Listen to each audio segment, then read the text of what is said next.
सबसे ज्यादा नफरत फैलाने वाला चीफ मिनिस्टर, सबसे ज्यादा उल्टी सीधी बात करने वाला चीफ मिनिस्टर असम का चीफ मिनिस्टर, क्योंकि यह जानता है कि कांग्रेस पार्टी के बब्बर शेर इसको जेल में डालने जा रहे हैं। माफी का कोई मतलब नहीं है, कार्रवाई इस पे होगी।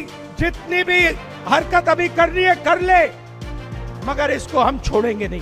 असम में 9 अप्रैल को एक चरण में विधानसभा चुनाव होने जा रहे हैं और जैसे जैसे चुनाव की तारीख नजदीक आ रही है, राज्य की राजनीति में बयानबाजी और आरोप प्रत्यारोप का दौर भी तेज होता जा रहा है। राज्य में मुख्य मुकाबला भारतीय जनता पार्टी और कांग्रेस के बीच ही माना जा रहा है। एक तरफ असम के मुख्यमंत्री हेमंत बिस्व शर्मा हैं, तो वहीं दूसरी तरफ कांग्रेस के शीर्ष नेता और लोकसभा में नेता प्रतिपक्ष राहुल गांधी हैं। दोनों नेताओं के बीच में हाल ही के दिनों में तीखी जुबानी जंग भी देखने को मिल रही है, जिसने चुनावी माहौल को और भी ज्यादा गर्म कर दिया है। दरअसल हाल ही में राहुल गांधी असम के दौरे पर पहुंचे थे और उन्होंने एक चुनावी रैली को संबोधित करते हुए मुख्यमंत्री हेमंत बिस्व शर्मा पर गंभीर आरोप लगाए। राहुल गांधी ने अपने भाषण में शर्मा को देश का सबसे ज्यादा भ्रष्ट मुख्यमंत्री तक बता दिया और कहा कि असम में जो सरकार चल रही है वो वास्तव में असम से नहीं बल्कि दिल्ली से चल रही है। उन्होंने यह भी आरोप लगाया कि राज्य की सत्ता पर प्रधानमंत्री और गृह मंत्री का सीधा सीधा नियंत्रण है। राहुल गांधी के इन बयानों के बाद में राज्य की राजनीति में हलचल अब और भी ज्यादा तेज हो गई है। देखिए, सुनिए राहुल गांधी ने आखिर क्या कहा। हिंदुस्तान का सबसे भ्रष्ट चीफ मिनिस्टर, सबसे ज्यादा नफरत फैलाने वाला चीफ मिनिस्टर, सबसे ज्यादा उल्टी सीधी बात करने वाला चीफ मिनिस्टर असम का चीफ मिनिस्टर है। और यह पता है क्यों इतनी उल्टी सीधी बात कर रहा है? आपको मालूम है क्यों? क्योंकि यह जानता है कि कांग्रेस पार्टी के बब्बर शेर इसको जेल में डालने जा रहे हैं।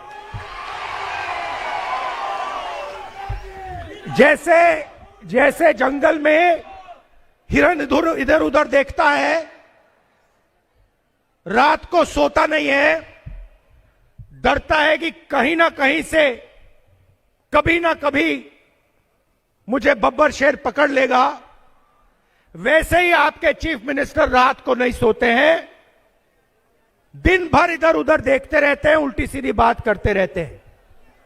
मगर भैया कभी ना कभी हमारे हाथ आएगा। ये आज भगले कल भगले कोई फर्क नहीं पड़ता, कभी ना कभी ये कांग्रेस पार्टी के बब्बर शेरों के हाथ में आएगा। और फिर देखना, ये जो इधर उधर जंप मारता है ये सब बंद हो जाएगा, हाथ जोड़ेगा,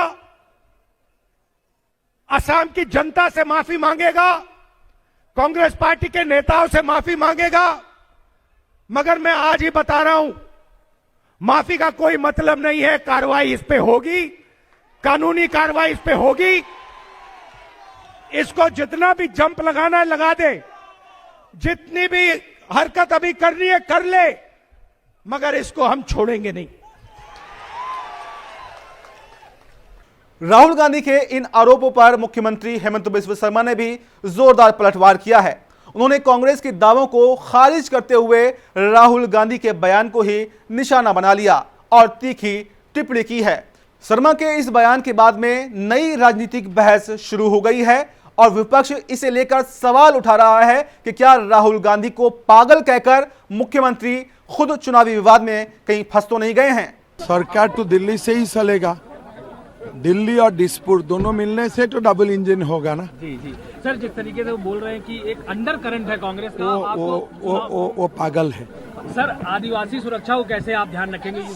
सब लोग यूसीसी से आदिवासी अलग रहेगा। दरअसल राहुल गांधी और हेमंत बिस्व शर्मा के बीच में ये टकराव कोई नया नहीं है। दोनों नेताओं के बीच में राजनीतिक मतभेद कई साल पुराने हैं। हेमंत बिस्व शर्मा का राजनीतिक करियर भी कांग्रेस से ही शुरू हुआ था। साल 2001 में उन्होंने कांग्रेस के टिकट पर ही जालूकबरी विधानसभा सीट से चुनाव लड़ा था और जीत हासिल भी की थी।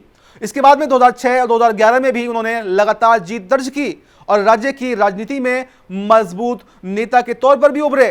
कांग्रेस सरकार के दौरान शर्मा ने स्वास्थ्य, शिक्षा और वित्त जैसे विकास जैसे कई महत्वपूर्ण विभाग जो हैं वो संभाले हैं। 2006 में उन्हें स्वास्थ्य मंत्री बनाया गया और बाद में शिक्षा विभाग की जिम्मेदारी भी उन्हें दी गई। लेकिन 2014 में तत्कालीन मुख्यमंत्री तरुण गोगोई के साथ में उनके मतभेद बढ़ गए, जिसके बाद में उन्होंने कांग्रेस से दूरी बना ली और सभी पदों से इस्तीफा दे दिया। इसके बाद में 23 अगस्त 2015 को उन्होंने दिल्ली में अमित शाह के आवास पर भारतीय जनता पार्टी ज्वाइन कर ली। बीजेपी में शामिल होने के बाद में उनका राजनीतिक कद तेजी से बढ़ा और 2021 के विधानसभा चुनाव में बीजेपी की जीत के बाद में उन्हें असम का मुख्यमंत्री बना दिया गया। राजनीतिक गलियारों में यह भी चर्चा हो रही है कि जब हेमंत बिस्व शर्मा कांग्रेस में थे तब भी उनके और राहुल गांधी के रिश्ते बिल्कुल भी अच्छे नहीं थे। खुद हेमंत बिस्व शर्मा कई बार ये कह चुके हैं कि एक बार जब वो राहुल गांधी से मिलने के लिए गए थे तो उन्हें नजरअंदाज कर दिया गया था। शर्मा का यह दावा रहा है कि उस दौरान राहुल गांधी अपने पालतू कुत्ते को बिस्कुट खिला रहे थे और उन्होंने उनसे बातचीत करने से भी इनकार कर दिया था। इस घटना को लेकर समय समय पर भी अलग अलग तरह की कहानियां सामने आती रहती हैं। अब जब असम में एक बार फिर से विधानसभा चुनाव होने वाले हैं तो दोनों नेताओं के बीच में यह पुरानी राजनीतिक प्रतिद्वंद्विता खुलकर सामने आ गई है। चुनाव प्रचार के दौरान दोनों तरफ से लगातार तीखे बयान सामने आ रहे हैं और आरोप प्रत्यारोप का सिलसिला अभी भी जारी है। चुनाव की तारीख बेहद करीब है और 9 अप्रैल को होने वाली वोटिंग से पहले ही राजनीतिक माहौल एक तरह से गर्मा चुका है। अब ये देखना दिलचस्प होने वाला है कि असम की जनता इस बार किसे सत्ता की जिम्मेदारी सौंपेगी। आपकी इस पर क्या राय है? क्या आपको लगता है कि राहुल गांधी हेमंत बिस्व शर्मा को हराने में कामयाब होंगे या फिर हेमंत बिस्व शर्मा एक बार फिर से असम की जनता के दिलों पर राज करने वाले हैं? आपकी जो भी राय हो कमेंट बॉक्स में अपनी राय जरूर दें और फिलहाल हमें दीजिए इजाजत। नमस्कार।